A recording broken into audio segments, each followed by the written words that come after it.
Happy Easter. Did you respond? Did you say Happy Easter, Father? Let's try it again. Happy Easter. Good, that was a little better. All right, I want you to try it one more time, but this time I want you to yell it so loud that even if your parents are outside or in the garage, they could hear you. Okay, ready? Happy Easter! Okay, I'm sure that was better. I'm sure you guys did great there. Awesome, good job.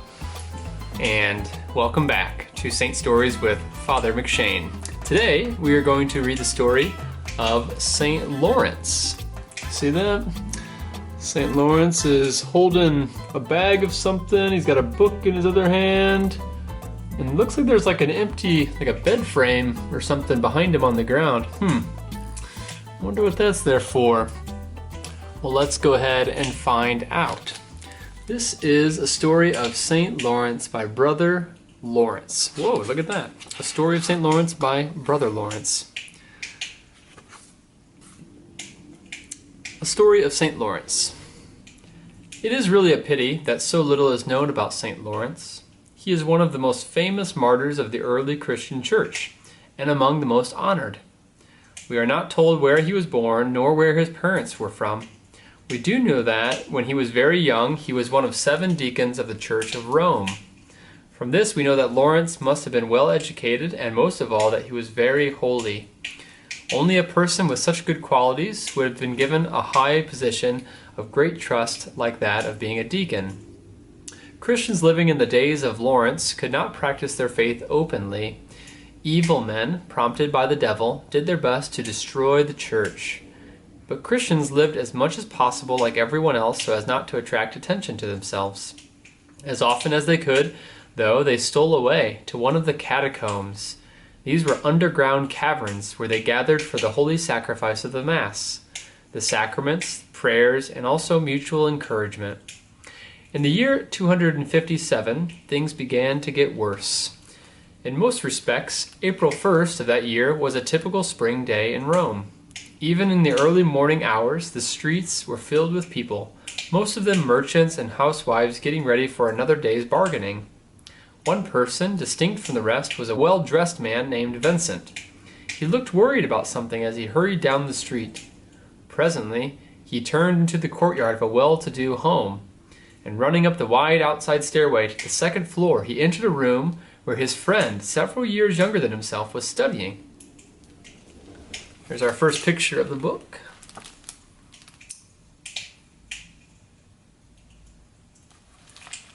So that must be Vincent talking to his friend who's studying like many of you are doing at home, I'm sure. Vincent said excitedly, "Lawrence, I came through the marketplace on my way over here. Have you heard about the decree that Valerian just published?" "Well, no, It says that everyone, without exception, has to worship the pagan gods, and you know who he means when he says that." "Yes, Christians, of course," said Lawrence. "It looks like real trouble is starting for us again, Vincent." "Yes," said Vincent. "Things have been very, very peaceful these past 3 years. The Roman emperors can't seem to forget about us." "But Valerian has been somewhat favorable to us. What could have provoked him? We haven't done anything to cause this," said Lawrence. "Well, you know how much his advisor, McShane, has been influencing him lately. The emperor is superstitious anyways, but old Max has been getting him interested in Persian black magic. I heard just the other day that Max has been trying to convince him that since Christians are enemies of black magic and the pagan gods, they will bring him and the whole empire bad luck. He's told Valerian that the gods will turn their anger on him because he permits some of his subjects to despise them. This decree proves that Max did a good job in convincing him." "Is that all it says?" Lawrence asked. "No.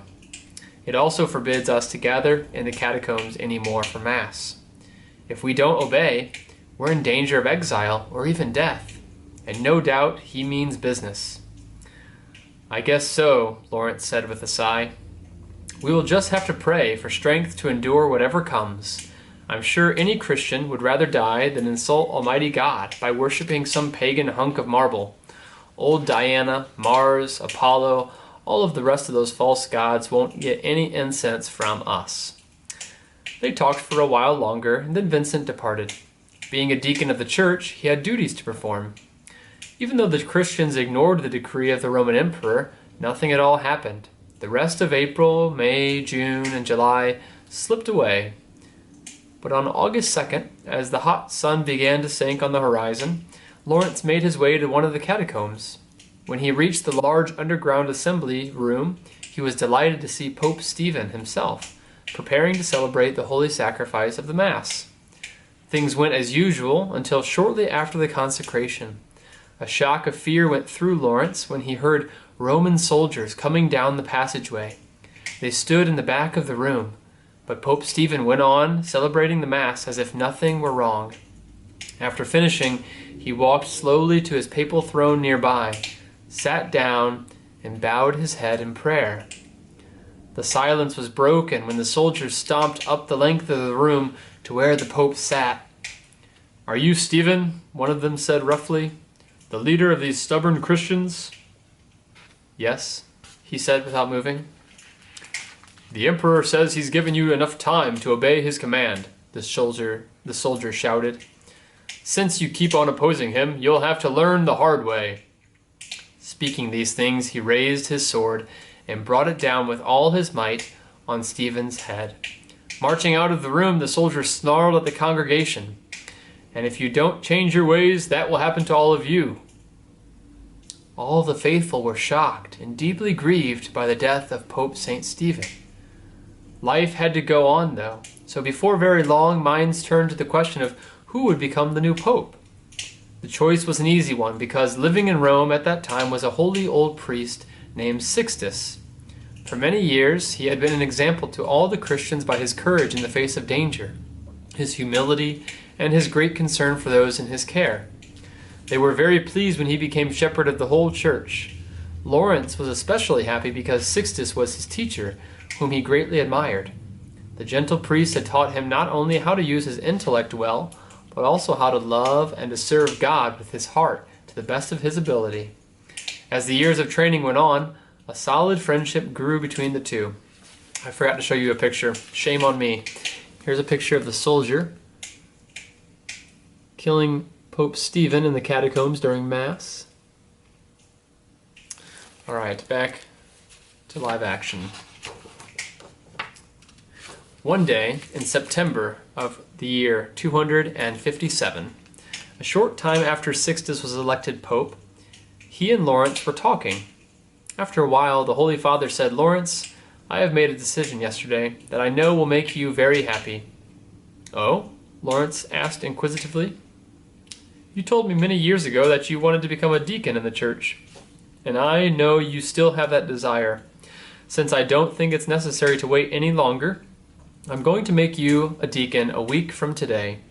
Not only that, you are going to be my chief helper. You'll be the archdeacon of Rome." Lawrence looked at him somewhat bewildered. There's Pope Sixtus naming Lawrence the archdeacon, kind of like our very own archdeacon Will. This is the Archdeacon Lawrence.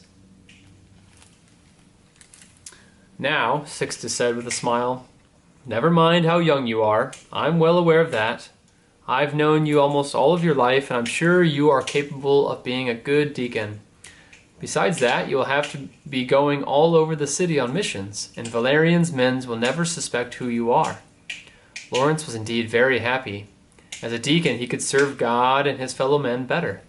He didn't consider himself worthy of the honor bestowed upon him, but he trusted in his old friend's wisdom. As archdeacon, he was to guard the treasures of the church and to go about giving alms to the poor people of Rome. He would also assist the Pope in saying Mass by taking care of the altar, especially the chalice, reading the Holy Gospel, by bringing the gifts of the bread and wine to the altar at the offertory, and by distributing the precious blood of the faithful at communion. After Lawrence was ordained a deacon, he performed his duties most zealously. One day, after about a month had gone by, we find him visiting a needy home. He said to the father, "Hello, Prosper. How is everything going with you and the family?" "Oh, we are very well, but our cupboard is rather bare," he added jokingly. "Ah, yes, so the old senator doesn't pay you enough to live on, even though you keep his lawns and gardens so beautiful," Lawrence said. "Well, even if we don't have much money, it really doesn't matter. We still have a lot to be thankful for." "I'm glad you think this way, Prosper. That's the only way to look at it."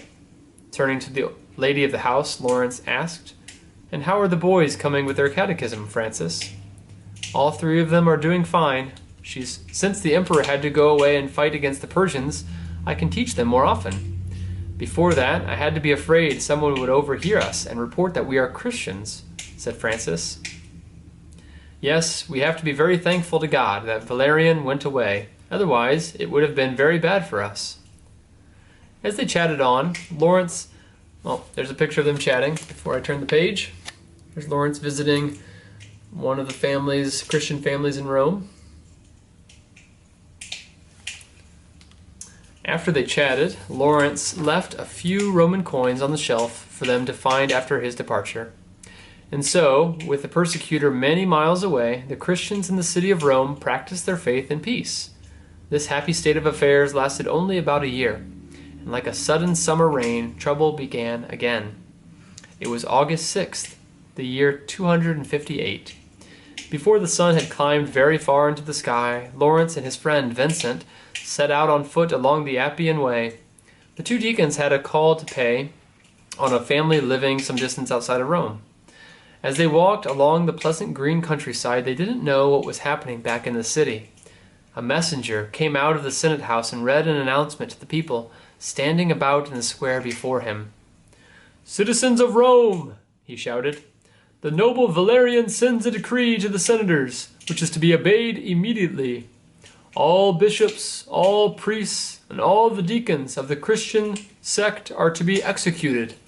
Any senator or person of rank who professes this faith is to lose his rank and property, and if anyone refuses to offer incense to the gods, he is sure to die. Anyone else who refuses to do this is to be sent in chains to work on the emperor's farms." When Pope Sixtus heard the news of this terrible precept, he remained calm, but went into action immediately. He sent his messengers all over the city to tell the faithful to gather in a little-known catacomb, that of St. Praetextus. Before long, the hiding place was filled. The Pope, seeing stunned or frightened looks on the faces and many women and children crying, addressed all with words of encouragement. While he was still speaking, the Roman soldiers found their way to the meeting place and seized the Pope. In the meantime, Lawrence and Vincent came back to the city, heard what had happened, and hastened to be with the Holy Father. As they neared the entrance to the catacomb, they saw the soldiers leading him away. Lawrence, wanting to die for Christ with his old friend, broke into a run and shouted, "Father, where are you going without your son? Should a priest go to the sacrifice without his deacon? What have I done to displease you, that you are not taking me with you?" Looking at each other, their eyes blurred with tears, Sixtus answered, "I am not leaving you, my son. They'll do away with me quickly because I'm old and feeble. But you are young and will have to suffer many things before you triumph. You will follow me in a few days, but for right now, I want you to give all the money in the treasury to the poor so it won't fall into the enemy's hands."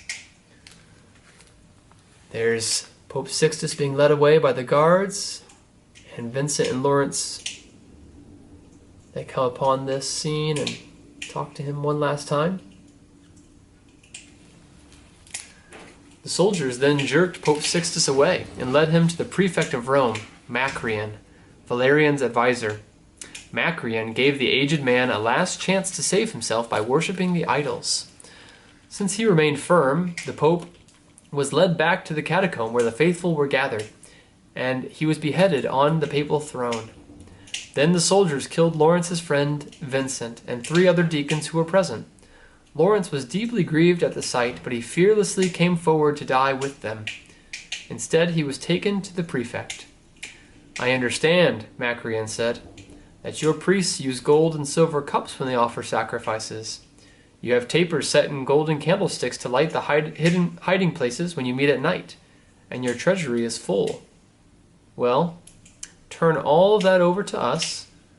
The emperor needs money for the war. The God you follow says you are to render to Caesar the things that are Caesar's. The emperor's picture is on the coins, after all, so they belong to him." Lawrence thought quickly and answered, "Yes, the church is indeed rich. It is even richer than the emperor. I'll show you our treasures, but give me a few days to collect them all together."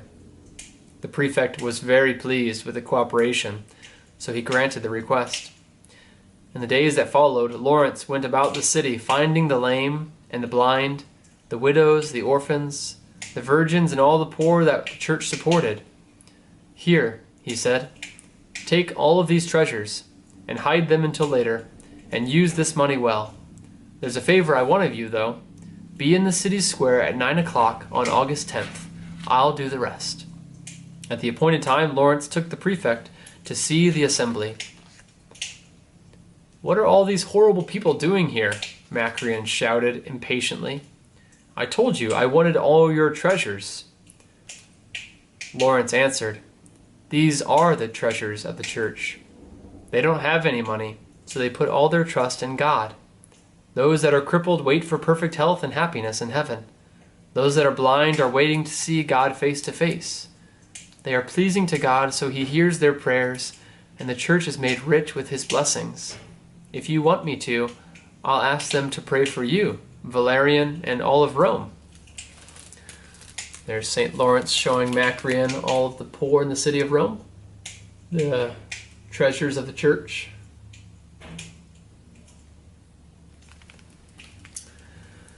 The prefect was red with rage and screamed, "You mock me. You say that these wretches could be of advantage to us? That's an insult to the Roman emperor. I know what your game is. You want to be a hero and die a martyr. Ha! I'll make you a martyr all right, but it won't be as easy as you expect. You'll die by inches." That afternoon, when he was led to the place of execution, Lawrence saw what the prefect meant. Macreon had ordered a large gridiron to be made, and nearby was a pile of red-hot coals. The prefect waited eagerly for Lawrence to plead with him for mercy, but his courage did not waver. In a fury at being disappointed, Macreon ordered Lawrence chained to the gridiron and placed over the coals. The fire slowly burned his body, but Lawrence didn't groan or cry out in pain. He kept his eyes on the cloudless blue sky, as if he could already see his Lord and Master face to face. "I can feel the love of God burning in my heart more than the flames under me," Lawrence said. After a long time, Macreon's vengeance cooled down, and the novelty of the whole affair wore off, because it didn't turn out as he had expected. Grumbling something under his breath, he started to leave. "Why are you going, Max?" Lawrence said playfully. "Isn't it supper time? I'm roasted enough on this side. Why don't you turn me over?" Macreon insulted him and stalked away. A short time later, Lawrence sighed heavily and said, "I offer my life willingly, because my Lord suffered so much more when he hung on the cross for love of me." After praying that the city of Rome would give up the worship of idols and be converted to the one true God, Lawrence's soul went to its reward in heaven. A few senators who witnessed Lawrence's great courage were so impressed that they became Christians. They buried his body in the catacombs of St. Cyriaca on the Tiburtine Way. A shrine was later built on that spot and enlarged several times throughout the years. Today a great basilica stands on the site called St. Lawrence outside the walls. His feast is celebrated on the day he died, August 10th. The end. St. Lawrence, pray for us. All right. What a good book. What a courageous deacon of our church. Man, wow. So, St. Lawrence, great deacon of the church. Maybe we can pray for the deacons here in our church, Deacons Will, Deacon Tom, and Deacon Joe, so that they can be good, holy deacons, and they already are. We can pray for them especially, that God will bless our deacons here and help them to imitate this great saint. All right, well, have a great first day back at school. Happy Easter again, and we will see you all around later. Bye-bye.